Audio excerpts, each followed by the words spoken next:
Hello, boys and girls. It's Aunty Mimmi here.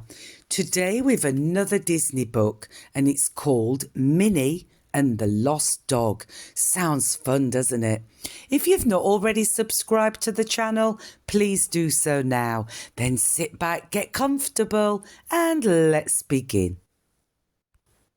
Minnie, cried Mickey Mouse over the phone, I need your help.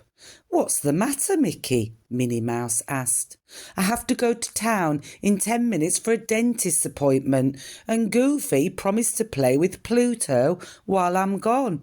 But he hasn't shown up yet, and Pluto is begging for a walk in the park.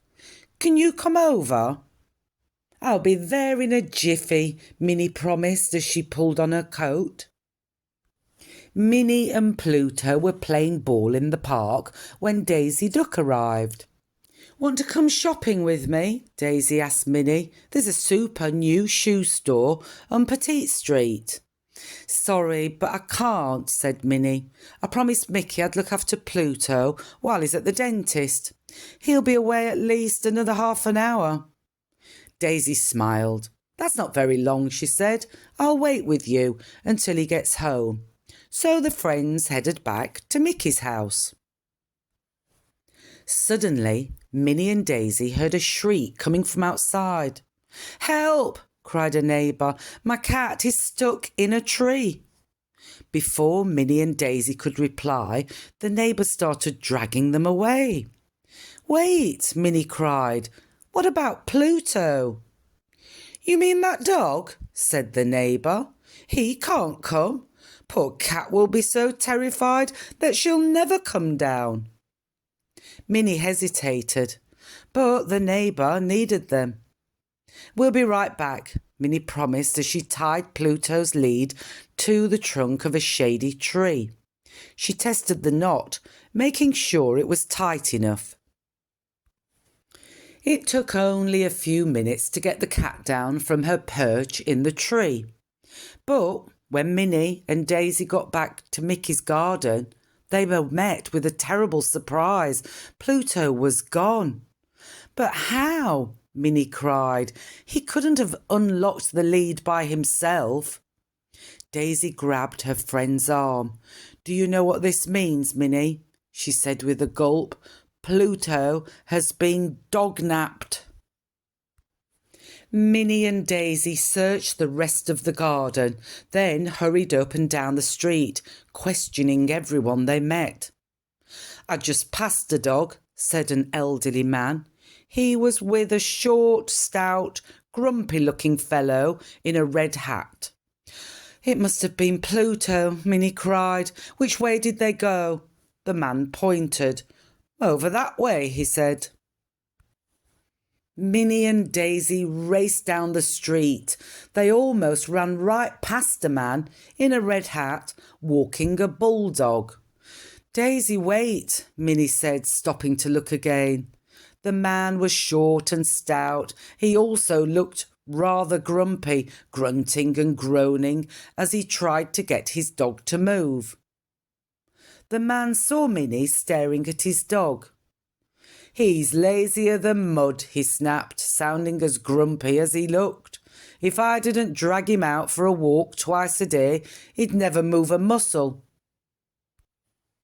That must be the dog that the old man was talking about, Minnie said to Daisy as the man in the red hat dragged his bulldog away. But that's not Pluto, Daisy cried. Oh, I get it, she said a moment later. We forgot to describe him. We forgot to say that he's a golden brown dog. Did you say you're looking for a golden brown dog? Asked a little girl as she tugged on Minnie's sleeve. I just saw one.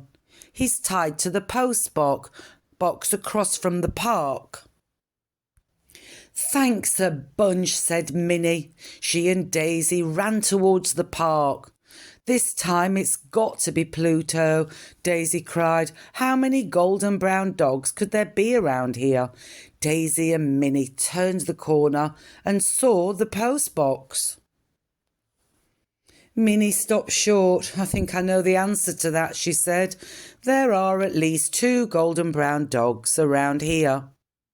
A dog was tied to the post box. He had golden brown fur, but he wasn't Pluto. Oh no, Daisy cried. Will we ever find him? Minnie asked a passing postman if he'd seen any dogs. I saw a poodle with sharp teeth in the garden on the corner, the postman said. I barely escaped with my trousers in one piece. Aside from that, I saw only one other dog. A tall, gangly fellow was walking him.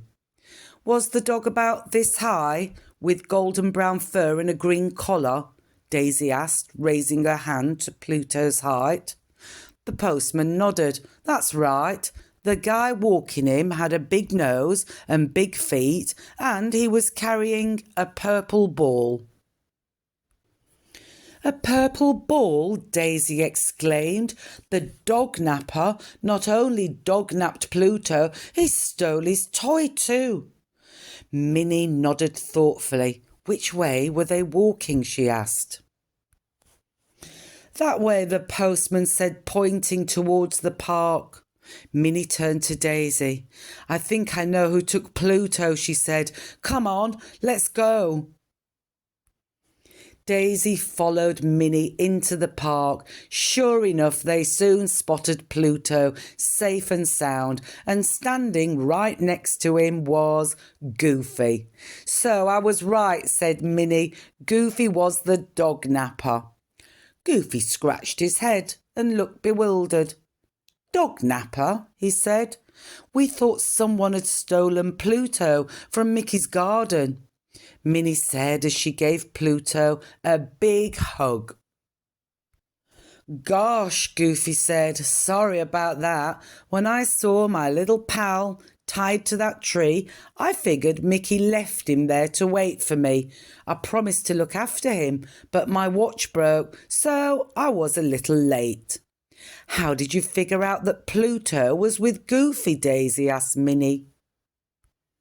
I knew a dog napper wouldn't take a ball, Minnie said, but a dog walker would. And when the postman pointed to the park, I knew I had solved the mystery. I get it, said Daisy. Goofy nodded.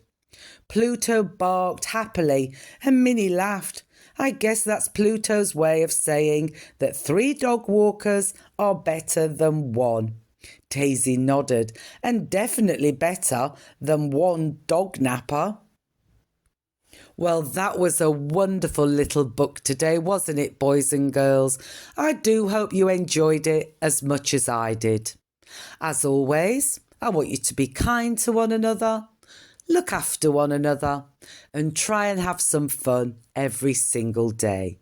Until next time, bye-bye.